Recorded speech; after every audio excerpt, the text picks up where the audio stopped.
All right, hello everyone. I hope you can all hear me. Welcome to the Invasive Crayfish Collaborative webinar and happy 2025. We haven't had these webinars since last year, so it's really great to start this up again. If you don't know me, I'm Natalia. I'm with Illinois Indiana Sea Grant and am the main facilitator of the Invasive Crayfish Collaborative. And if you're not familiar with the ICC, it's a program that was established to bring together a variety of experts and stakeholders to tackle the threat of invasive crayfish in the Great Lakes region. We create monthly newsletters highlighting recent crayfish literature and news. We host webinars like this one about new crayfish research and programs. We also work and collaborate with other organizations on various research projects and help promote responsible crayfish practices in general. And before we begin this webinar, I just really quickly wanted to share some resources to help you connect with the ICC. Feel free to check out our main website, invasivecrayfish.org, which is kind of like a central hub for all things invasive crayfish in the Great Lakes. And it's always being updated with new information. If you want to join the ICC membership, you can follow the link invasivecrayfish.org/join. And you can fill out our subscription form, and then you'll be added to our Google group, which is primarily used for rapid communication between other crayfish partners in the Great Lakes. And that's where we send our monthly newsletters and share information about upcoming webinars, meetings, and just any other relevant events. And then if you're interested in viewing our past recorded webinars, you can follow the link invasivecrayfish.org/webinar-archives. And we had a really great group of speakers last year, so I would definitely recommend you checking out those past webinars if you have the chance. And then finally, if you have any questions or have any feedback, you can email me at schladwick@illinois.edu. And I believe, yes, Katie, all resources can be found at invasivecrayfish.org. Perfect. So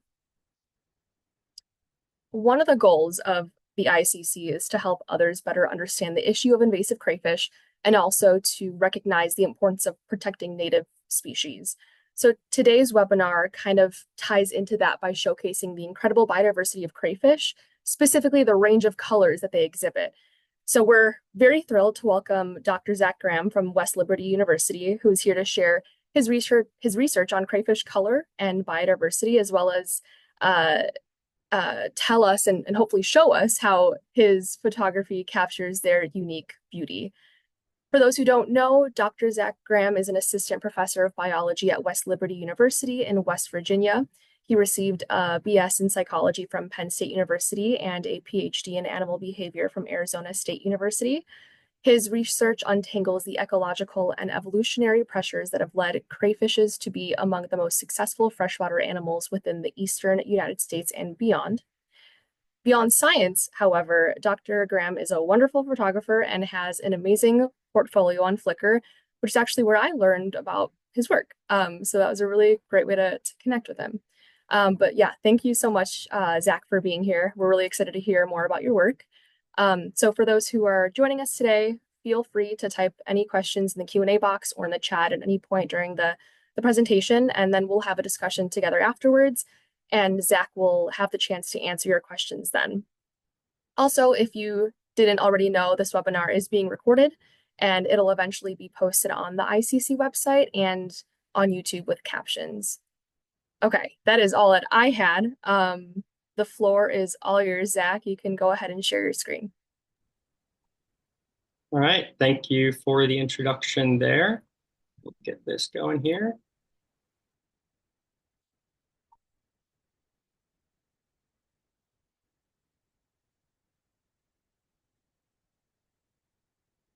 All right, you should see a big elk and now a crayfish. Yes, see the Good. crayfish now. Okay, Perfect. All right, well, thank you again for that introduction. Very happy to be here and to talk about really my favorite thing in the world, which is crayfish biodiversity. So, as Natalia introduced me, I'm a professor at West Liberty University in West Virginia. And today, really what we're talking about, it's kind of an interesting talk because it's a little hybrid between my story, starting to learn about crayfish and eventually understanding their biodiversity and how photography has helped with that, and how I use photography as a tool for science communication. And then we're also going to be highlighting a bit about the crayfish themselves and the research that I conduct, specifically some of the research I conduct on crayfish color.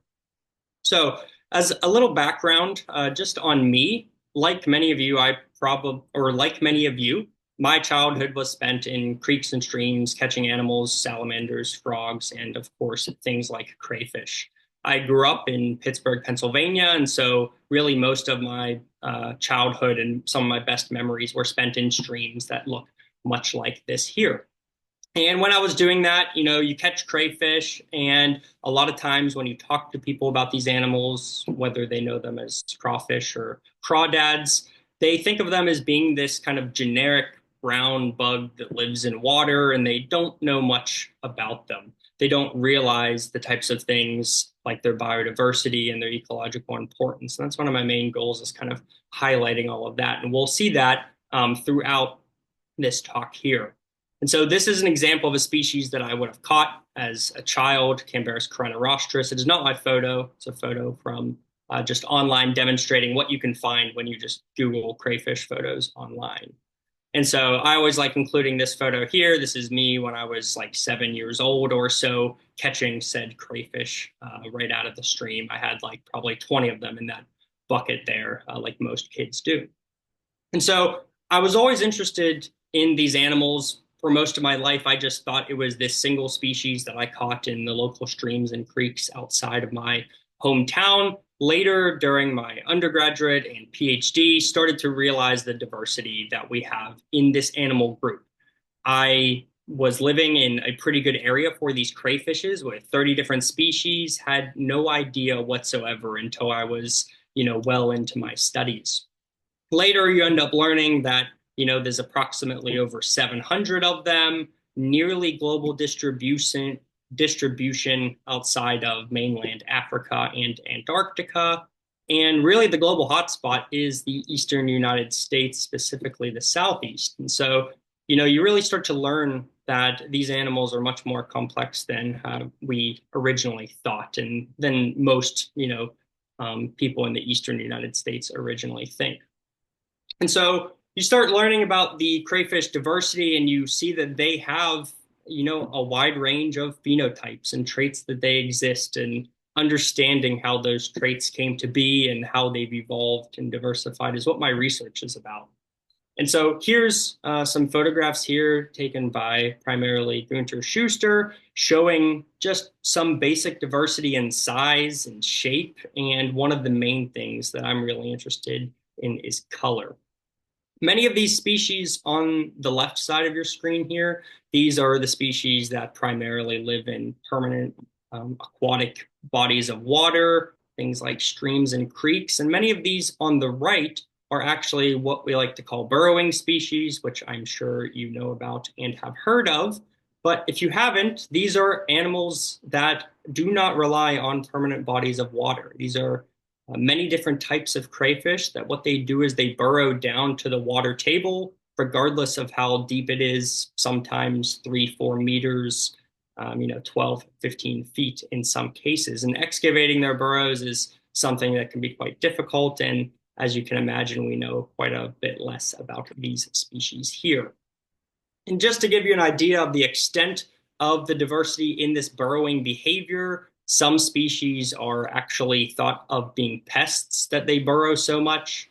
One species, Phallicambarus devastator, native to East Texas, people have documented that their burrow densities reach up to 100,000 burrows per acre in some instances, and they create these very complex subsurface galleries, and they're known to cause issues for local wildlife and livestock because they trip on the burrows and break their ankles. And it can be quite an issue, but the burrowing is something that is quite common throughout many of these crayfish.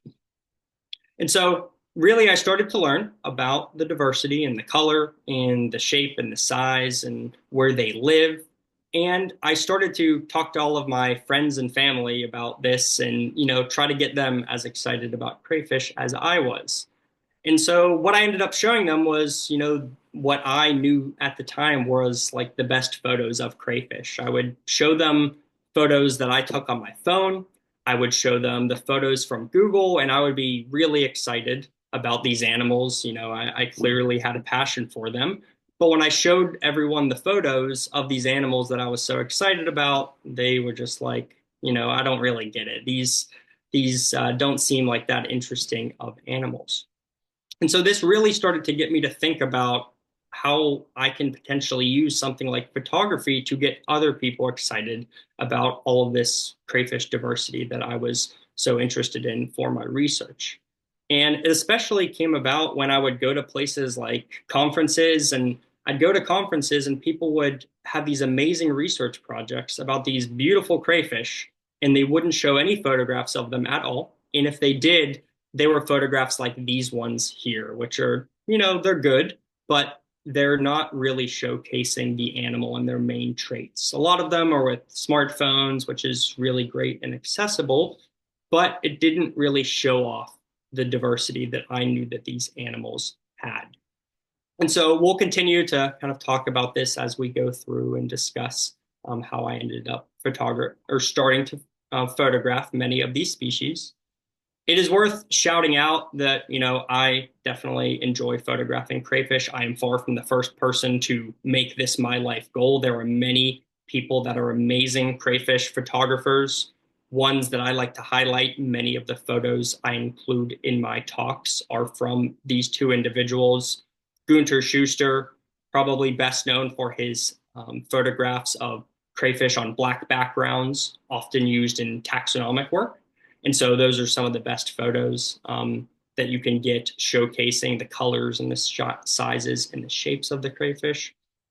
And then also on the right here, photographs by Chris Lukup, who is interested in a lot of unique species of crayfish. And primarily he takes his photographs in these aquariums with like typical aquaculture backgrounds, really bright lighting underwater, and they end up making some great photographs. And so here's just some other examples with some more colorful species, which we'll end up talking about pretty soon, that also demonstrate, what was kind of out there when I was starting to learn and photograph about these species.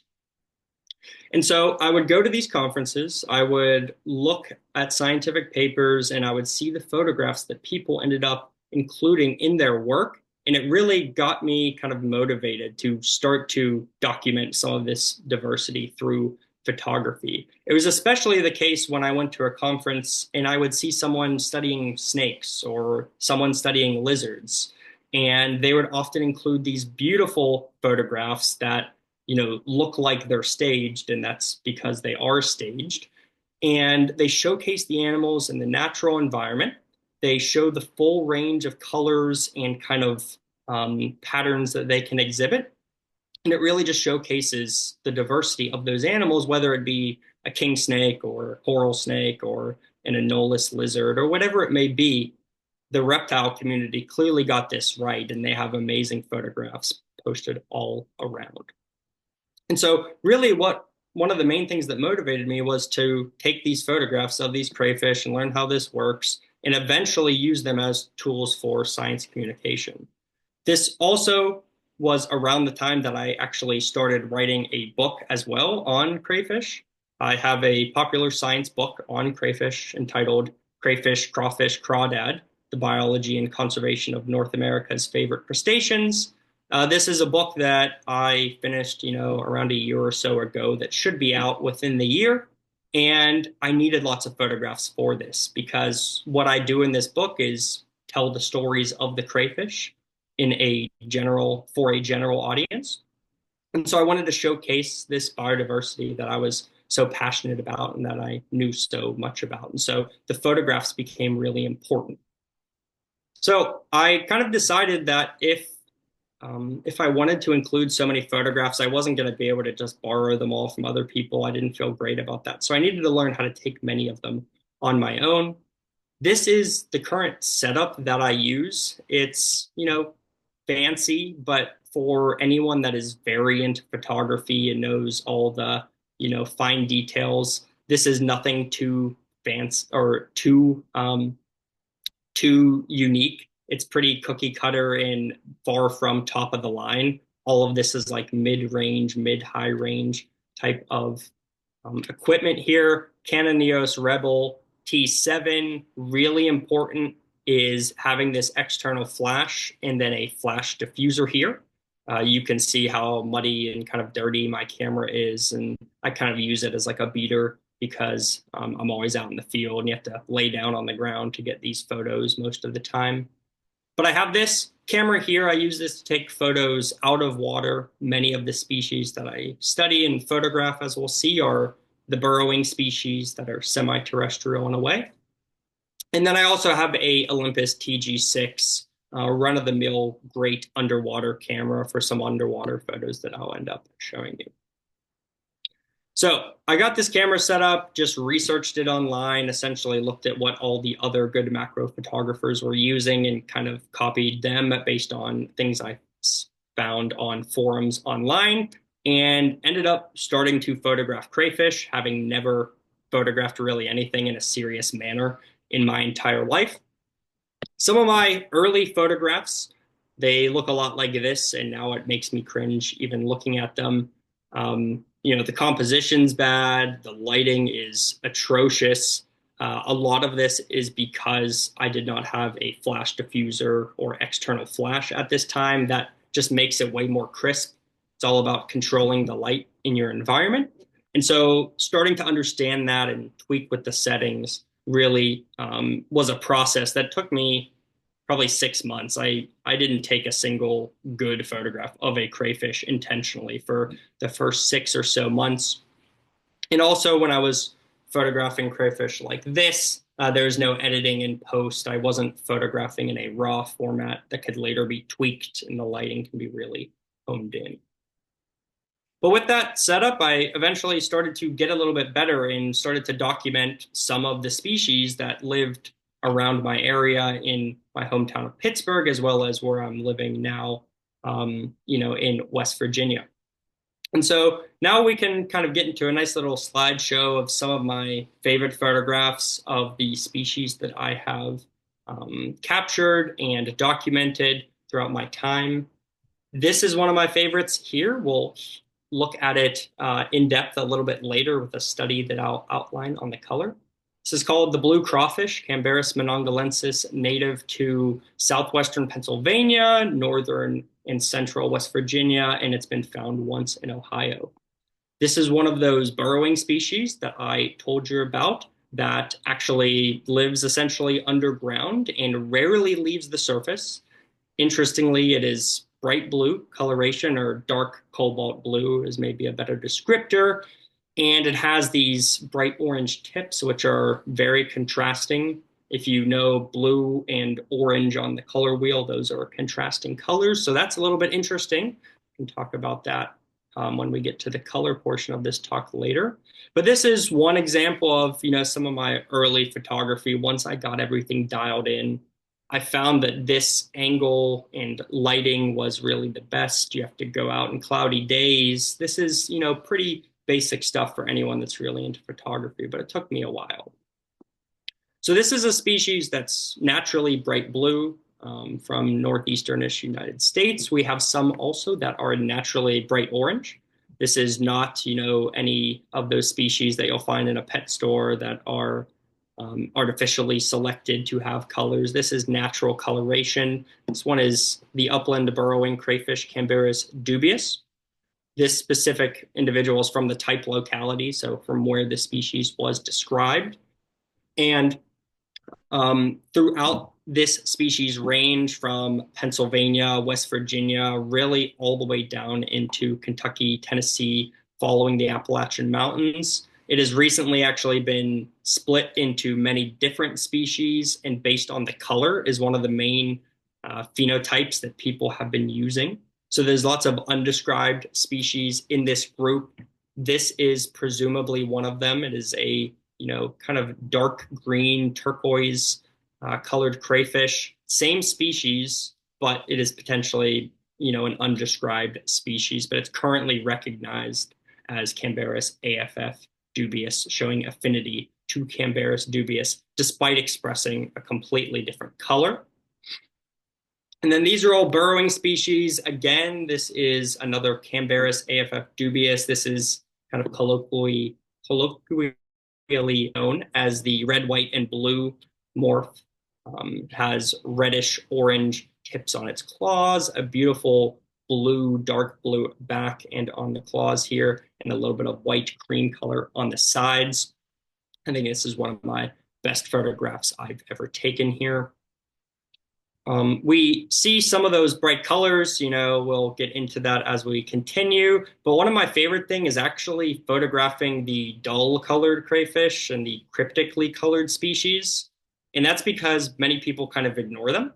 And there is not great documentation of many of these species. So this is the triangle claw crayfish, Cambarus sphenoides.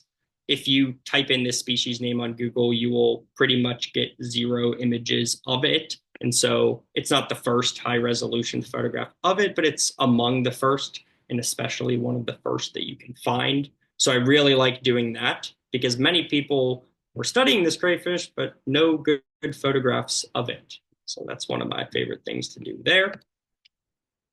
Here's another species. Again, no amazing high quality photographs of it, easily findable online. Cambarus jezernici, the spiny scale crayfish.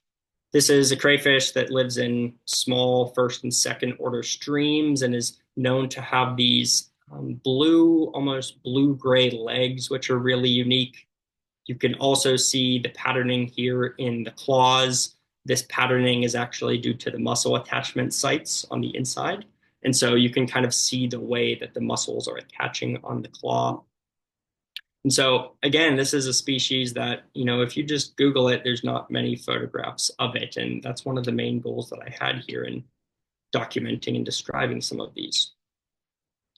If you know anything about crayfish as well, you know that their conservation is a big concern. There's currently 10 federally listed species of crayfish in the United States. This here is one of them, the big sandy crayfish, Cambarus calenus. It inhabits streams in central Appalachia, southern West Virginia, eastern Kentucky, western Virginia, right at the kind of intersection of those three. And calenus in Latin means turquoise. And so everyone describes this crayfish as being a beautiful turquoise blue-green color, but very few photographs actually show that. And so, documenting this and having this photograph and other photographs of this species as a resource can really get people excited about the crayfish in their environment. That's really one of my main goals here.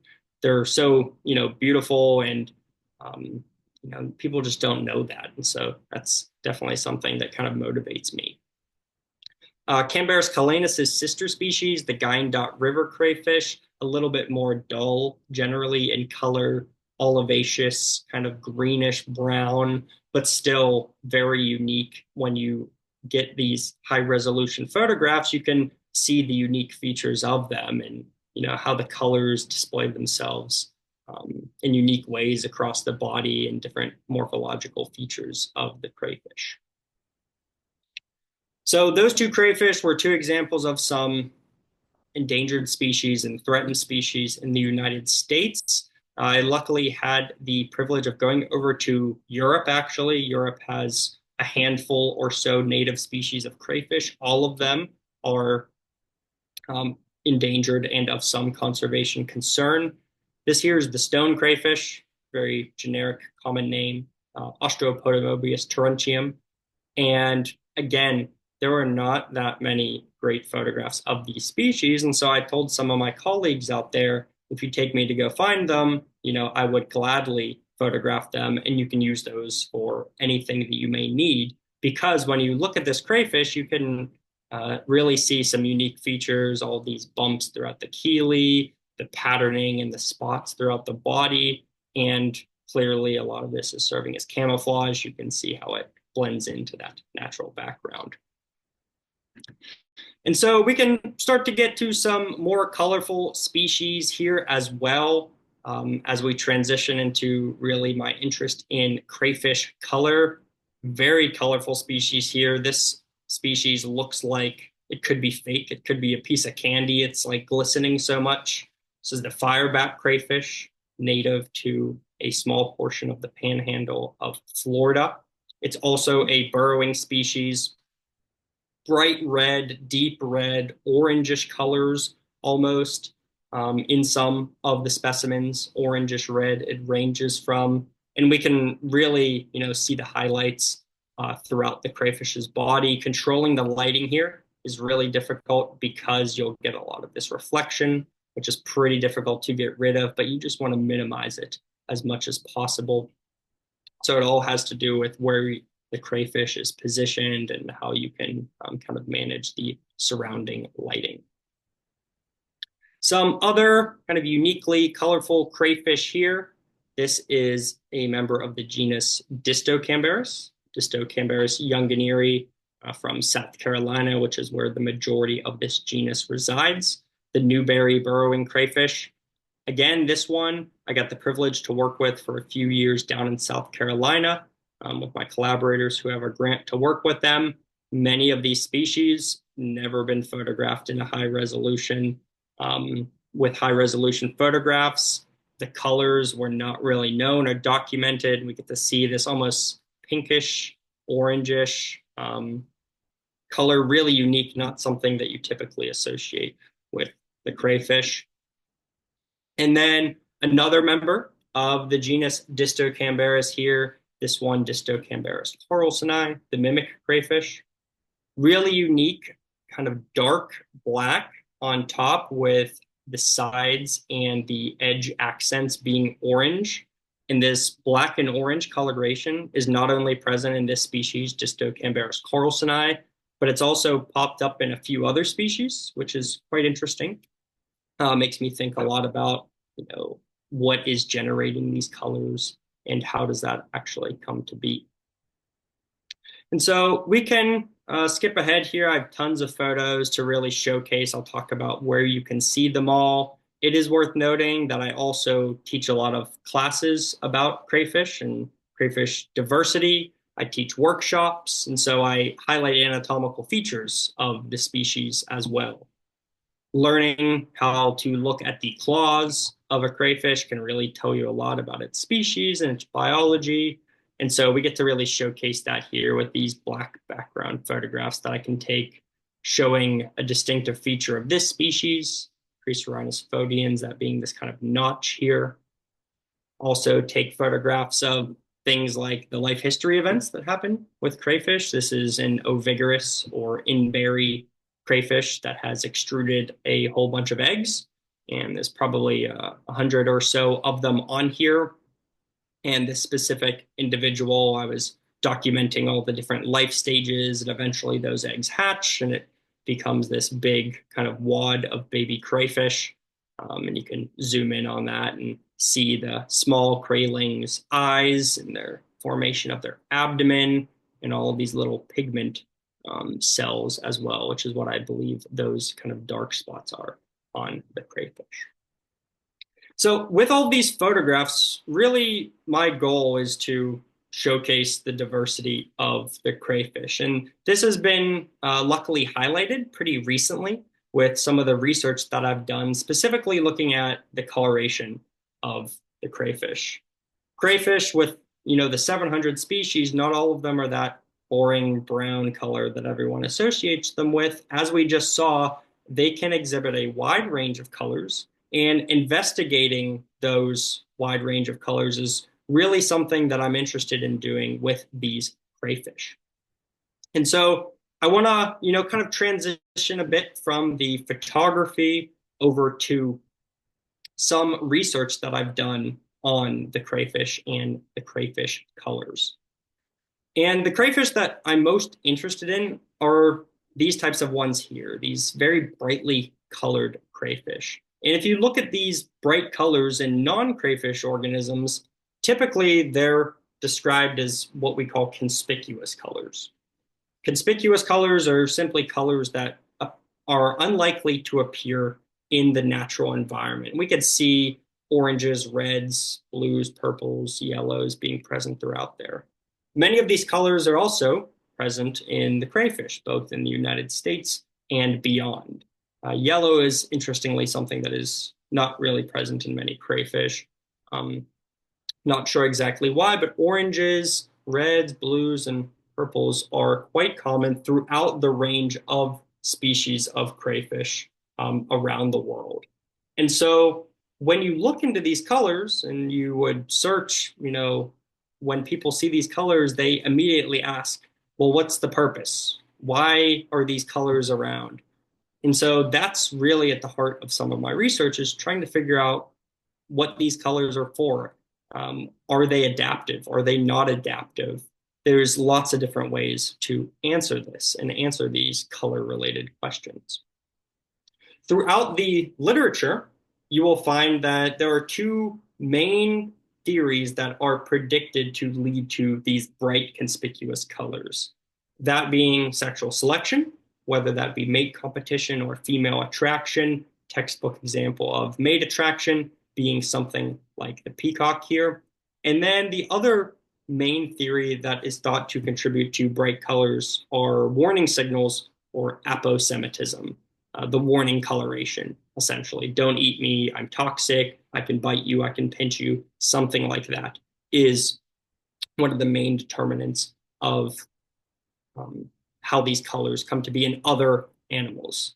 And this is true for all of those different colors I showed you before in non-crayfish animals. We have the monarch butterfly. It's a warning signal. They're toxic. We have cardinals and these lizards here being sexually dimorphic and sexually selected for their colors for mate attraction. And if you would, again, think about this with the crayfish, there is no evidence for either of these.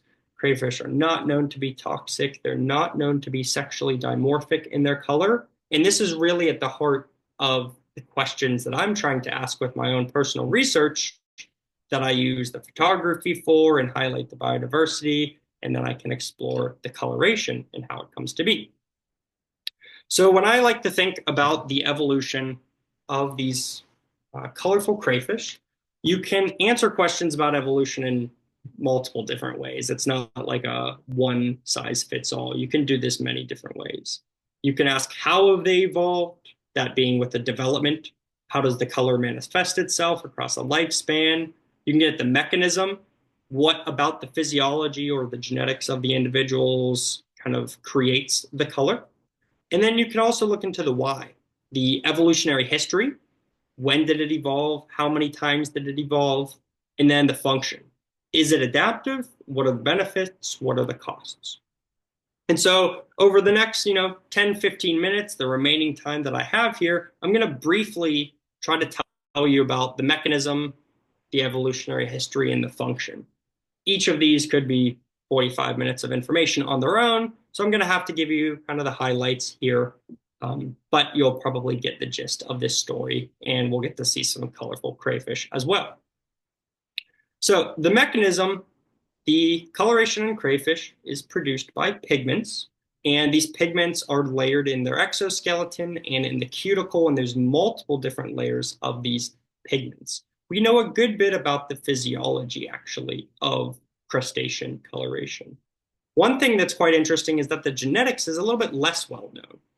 And one of my early papers was actually documenting presumed genetic mutations throughout crayfish. Anyone that has spent a lot of time collecting crayfish out in the field knows that you often see unique colorations. If you spend a week in the field flipping rocks, you're going to find a few species that are uniquely colored. And so this here is a wild type typical coloration of Vaccinius rusticus, a species unfortunately we're probably all familiar with.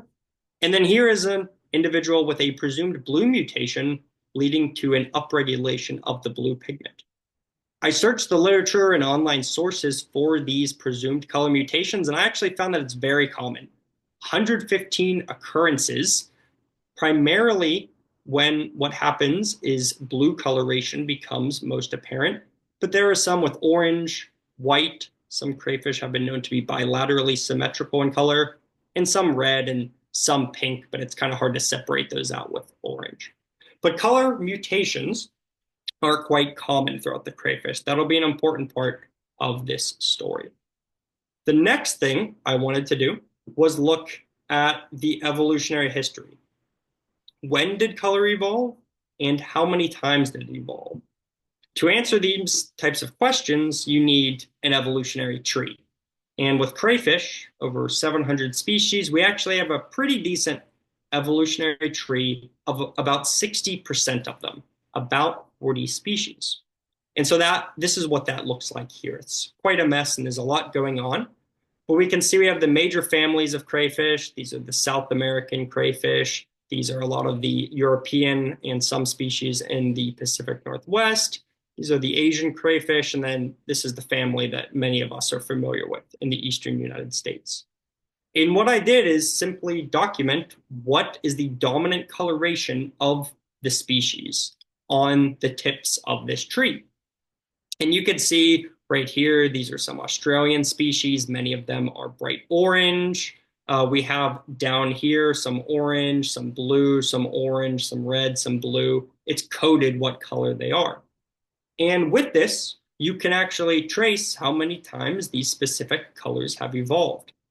Blue, orange, and red has actually evolved independently 15 plus times, up to 19 times in blue. Purple has evolved about 3 times, and 9 different species are polymorphic, meaning they can exhibit either blue or orange, or blue or red, for example. And so this is very interesting. This is a lot of independent evolutions. It's not like one crayfish evolved color and then they diversified from there. These are independent evolutions. This is what this tells us. And this is only within about 60% of the total diversity of the crayfish. The next thing I ended up looking at, and the details and methods of this are a little bit out of the scope of this talk, but the species that are burrowers, the ones that create those semi-terrestrial burrows, are actually the ones that are more likely to be conspicuously colored. And this is the opposite of what many people would have predicted, because if these colors were sexually selected, or if they were warning colors, we would predict to be the aquatic species, the one that we're all used to seeing, the species we're all used to seeing above ground that interact with predators and sometimes come out during daylight, for example. And so these two little bits of information, the mechanism and the evolutionary history, they give us a little bit of hints towards how these colors have evolved throughout the crayfish, but they don't tell the full story. The full story is probably, a career's worth of research for me, but I'm starting to piece apart some of that story, I think. And so I've actually done this a lot with that same blue crawfish that I showed you earlier in one of the first slides, and it was one of the first photos that I wanted to document how beautiful the species were. And it's because this is a species that is pretty easy to collect in the environment that I live in. The school that I work at is right about here. It is the star. And so we have pretty good distribution maps of where this species can be found. What I wanted to do is look at the colors of this species and try to answer some questions that could give me a hint as to how these colors have evolved. I could ask, for example, is color sexually dimorphic? Are males and females different? Does it depend on their age, or is it what we call condition dependent? Do bigger individuals have brighter colors, for example? And then with what we call visual modeling, I can actually determine whether predators or the crayfish can see it. And so I can actually investigate whether there is any anti-predator function or it's used for intraspecific signaling, assuming that if the crayfish can actually distinguish between these colors, that maybe they use it as a signal to communicate something. And so those are the questions that I tried to ask with this data here. What I did was collect reflectance spectra data. You get this tool called a spectrophotometer. You can put it up to any animal subject, and it gives you the wavelengths of light that it reflects. Here we are looking at data from 88 Cambarus monongalensis. Here is the visual spectrum of light, 400 to 700, purple, violet, blue over here, red over here, the longer wavelengths. And I did this across the carapace, I did this across the claw and then the tip of the claw, and you can see that data being summarized here. The carapace has a pretty flat line, actually. If you ask someone that is really interested in color spectra, they'll say that this is borderline black. This is not a bright color, only 30% brightness. But this is actually the spectra of 88 Cambarus monongalensis. It is not very blue. Then we have the claw here. There's a little peak towards the blue, and that is visual or able to be distinguished by human vision. It's definitely a little bit bluer on their claws than their carapace. And here's the claw tip, that contrasting claw tip right about there. It's quite bright and obviously peaks in the orange and in the red. So on the next few slides, I'm going to show you some results testing those hypotheses that I was showing you. And there's going to be a lot of figures on the screen, but then there's going to be the take-home message at top, right? You don't have to understand all the figures. You're going to kind of have to just trust me in my interpretation here. So when we look at if these colors are sexually dimorphic, if we compare the carapace, the claw tip, and we look at the brightness, the chroma, and the hue, those are the components of color, they do not differ across males and females on any of the metrics across any of the regions. This confirms what humans see. Humans cannot actually distinguish between crayfish based on color or crayfish sex based on color. That's the way it works with a lot of other animals, but not the crayfish. So very unlikely that color is actually sexually dimorphic. Now we can look at those same body regions in the same metrics of color, brightness, hue, and chroma, and we can see how body size influences that. The take-home message here across these 9 figures, pretty jumbled up, is that color is unrelated to body size. Pretty much none of these metrics actually change with body size. It's a whole bunch of shotgun blasts, essentially. There is very weak correlations in some of them, but I do not think that those correlations are probably, they are statistically significant, but very unlikely to be biological significance when you actually account for multiple hypothesis testing and things like that. And the last bit of this story is something that I've been working on quite a bit throughout last summer, and it is the visual modeling. We can actually construct what we call visual models to determine whether or not an organism can distinguish between different colored stimuli. Okay, so this is what a lot of the visual models will show you. What we see here on the x-axis is what we call contrasts. They're measured in JNDs, or just noticeable differences. And then these are comparisons of body regions. Comparison of claw to the tip, carapace to the tip, carapace to the claw. Whenever the chromatic and achromatic, there's 2 different components of color. There's the actual color and then the brightness or the achromatic aspect.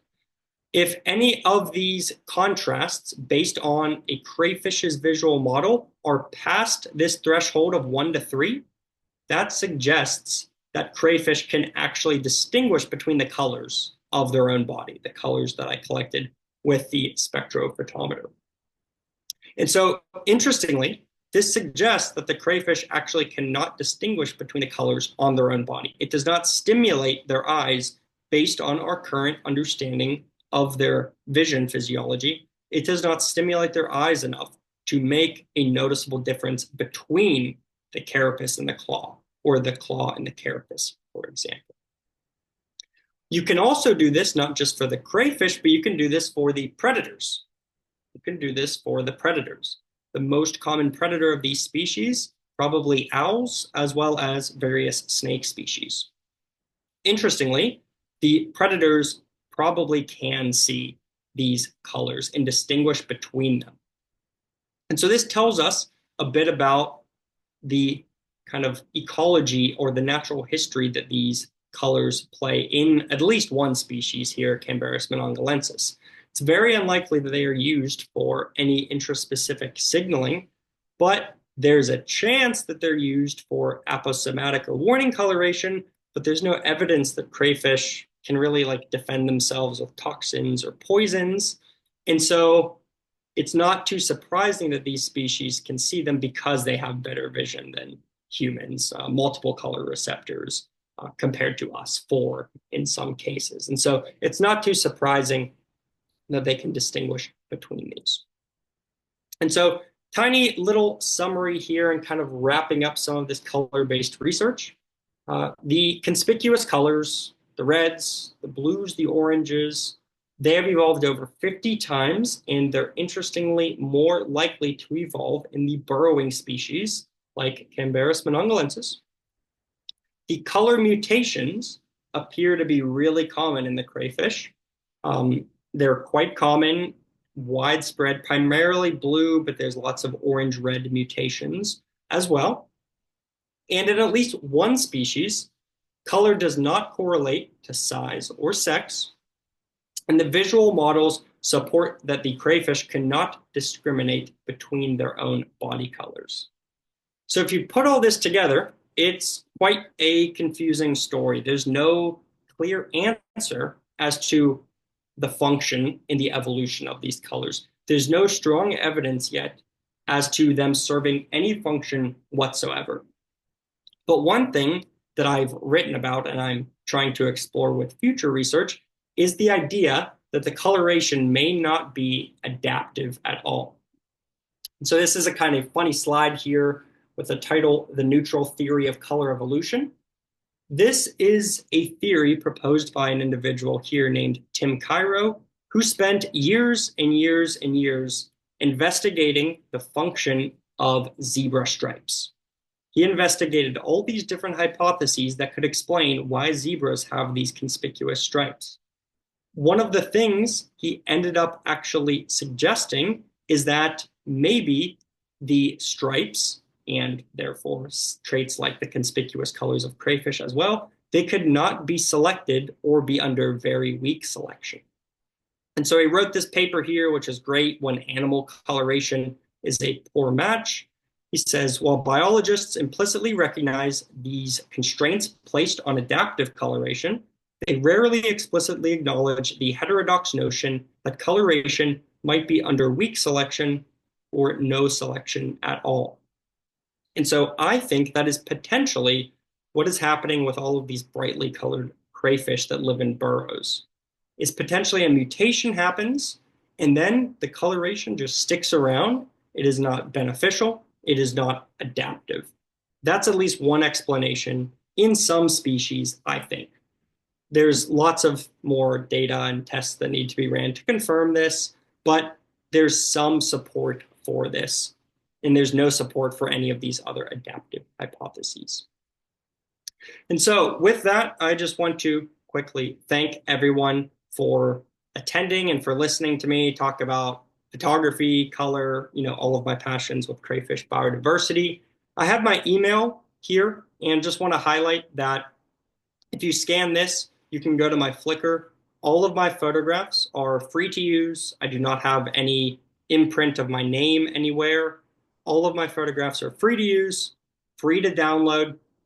And, if you want to give me credit when you can, that's perfectly fine. But even if you don't, my goal is to showcase the diversity. And so use them however you want. Very happy if you would do that. And so that's pretty much all I got. And now I can take some questions if anyone has any. Thank you so much, Zach. That was a great presentation. Super interesting. We have a couple of questions in the chat right now. We have one that asks, any thoughts on the role of diet, protein deficiency, or other environmental factors influencing coloration? Yeah, lots of thoughts. Diet, definitely. The crayfish do not produce the pigments that they do not produce the pigments. They need to consume them from external diet sources, whether that be leaves or bugs or insects. They need to consume them. And so they can't produce them on their own. So the diet is always going to affect their coloration, but there's not strong evidence that the diet influences the bright colors in any significant way. There is some research showing that if you deprive a crayfish, they will turn deprive a crayfish of specific pigments, they will turn bluish, but it's not the same blue that is present naturally in many of these species that I was kind of showing off. And so that's definitely one major part of the story that will need to be explored. Great, thank you. Another question in the chat asks, have you photographed these species under UV light to see interesting reflective patterns? Yeah, so I actually have not. Some crayfish do reflect a little bit of UV light. There is no data suggesting that they can sense that. There's no data suggesting that their photoreceptors in their eyes are sensitive to UV light. Many other crustaceans are, but crayfish are, there's no strong evidence suggesting that they can process that or reflect it in any meaningful way. Lots of animals reflect UV light but do not use it for anything or to the best of our knowledge. Great, thank you. What color pattern would you hypothesize to be the ancestral state for crayfish?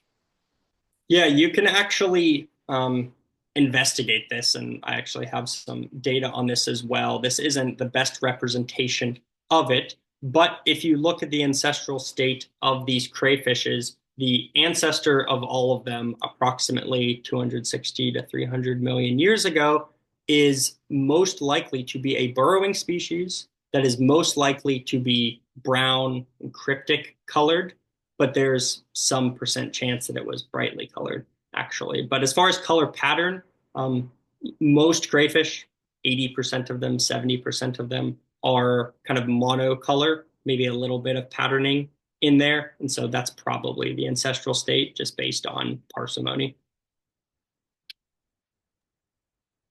Great, thanks. Another question in the chat, I'm assuming it's asking if maybe crayfish camouflage or the ones that are in the water that are experiencing more predation, whether if their colors are that way just to camouflage to reduce predation. Definitely, yeah. There's not strong evidence of this that the cryptic colors are adaptive.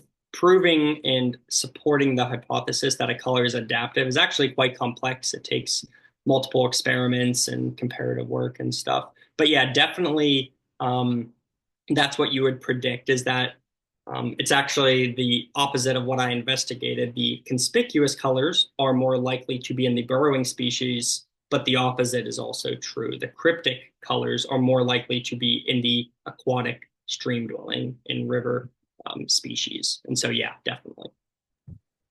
Very interesting. Next question I'm reading now is more so a comment. Which crayfish coloration do you find the most striking / interesting, and why is it Carex quadricornatus?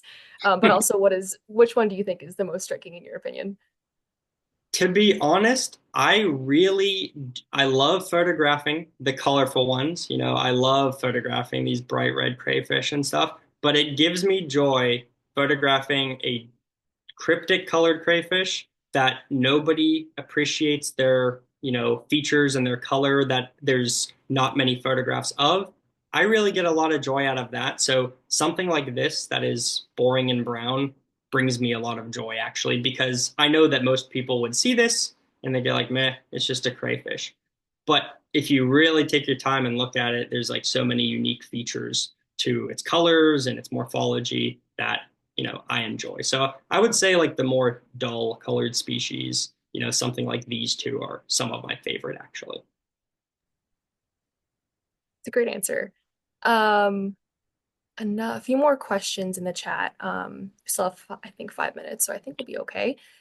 This question asks, I recall as an undergrad, we were able to change the color of crayfish by placing them on different gravel in their tanks. Any research on that?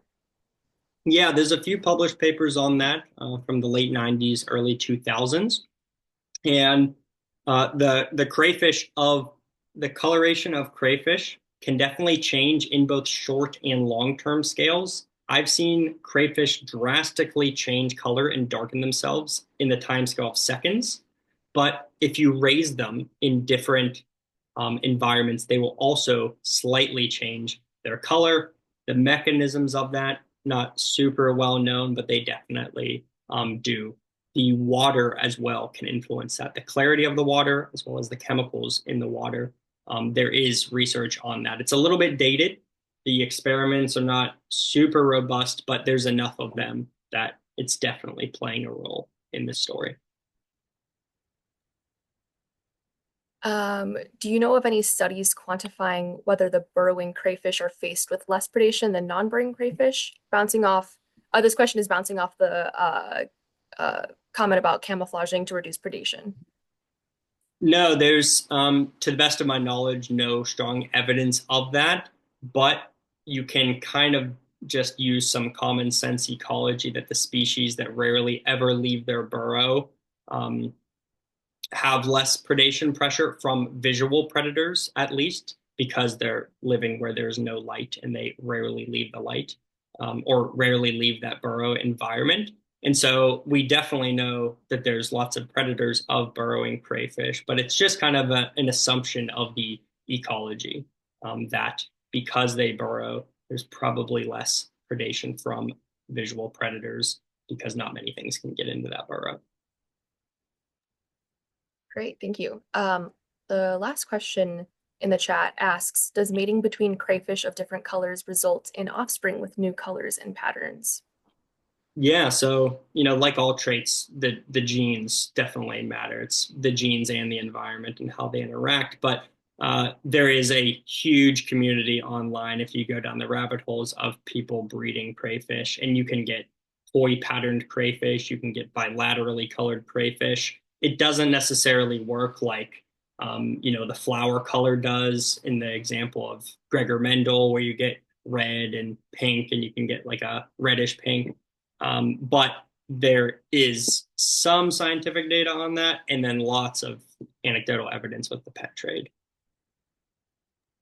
Yep, it's definitely very popular in the aquarium trade to breed crayfish of various colors. That's actually one of the reasons it's so difficult to identify crayfish.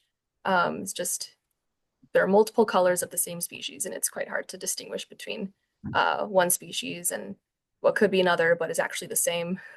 Yeah. Um, Great. Last comment in the chat says, I wonder if minerals in the soil has anything to do with the crayfish color. I don't know if you have anything to add about that. Yeah, the issue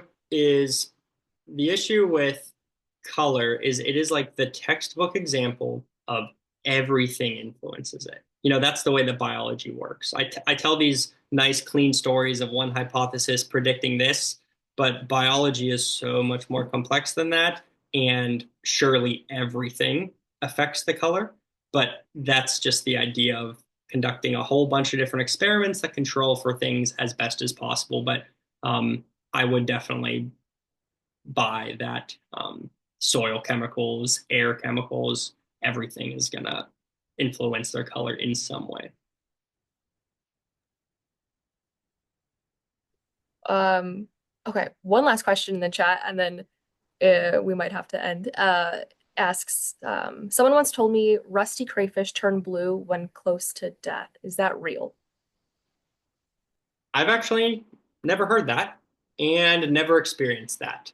So I'm not positive. There are definitely, they kind of get a different tinge after they molt, right? They get a different like translucency that can appear blue in certain lights. But I've actually never heard that. I've worked with rusties and seen them, but not enough to verify that. Yeah, I'm not sure about that either. Well, thank you everyone for coming. It's already top of the hour, so if you have any other questions regarding today's talk, feel free to email Zach. His email's up right now, or you can email them to me and I'll forward them to Zach. But again, thank you so much, Zach, for giving us your time and presenting the amazing work. And yeah, thank you. I hope you all have a great rest of your day.